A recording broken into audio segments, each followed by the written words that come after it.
కంచా గచ్చిబౌలి భూముల వ్యవహారంపై కేటీఆర్ చేసిన ఆరోపణలను ఎంపీ చామల కిరణ్ కుమార్ రెడ్డి ఖండించారు.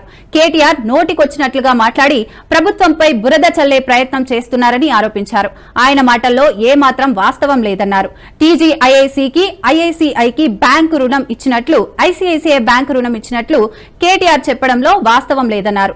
టీజీఐఐసీ ఫెయిల్ వాల్యూ చూసి 27 కంపెనీలు బాండ్లు కొనుగోలు చేశాయని, తద్వారా వచ్చిన డబ్బులే ఐసీఐసీఐ బ్యాంకు ద్వారా టీజీఐఐసీలో పడ్డాయని వివరించారు. ఐసీఐసీఐ బ్యాంకు రుణంపై కేటీఆర్ చేసిన వ్యాఖ్యలతో కంచా గచ్చిబౌలి భూములు హెచ్సీయూ, అటవీ శాఖవి కాదని తేలిపోయిందని కిరణ్ కుమార్ అన్నారు.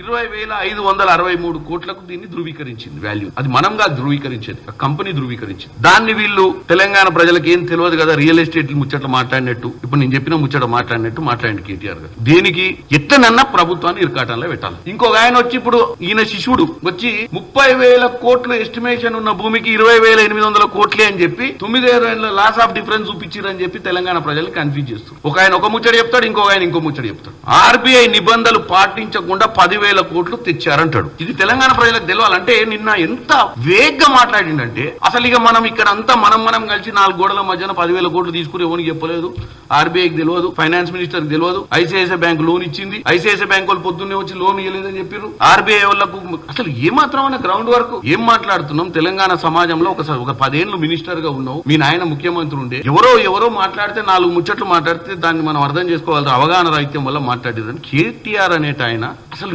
బేస్లెస్ ప్రెస్ మీట్ పెట్టి, అంటే ఈ ప్రెస్ మీట్ తోటి తెలంగాణ సమాజానికి అర్థమయ్యేది ఏంటంటే, కేవలం నేను వస్తా ప్రెస్ మీట్ పెడతా, ఏదంటే అది మాట్లాడతా, మీరు రిజిస్టర్ చేసుకోవాలి, మీరు ఆ కాంగ్రెస్ పార్టీ చేస్తున్న పాలన మీద ఒక చెడు అభిప్రాయం క్రియేట్ చేసుకోవాలన్న ఉద్దేశం తప్ప ఏమన్నా క్లారిటీ ఉండాలి. ఈ ఆర్బీఐ ఇవన్నీ కూడా డాక్యుమెంట్స్ మీకు షేర్ చేస్తాయి. ఇప్పుడు ప్రెస్ మీట్ అయినా లిటిగేషన్ ఎప్పుడు జరిగింది? దీన్ని లిటిగేషన్ చేసింది మీరు.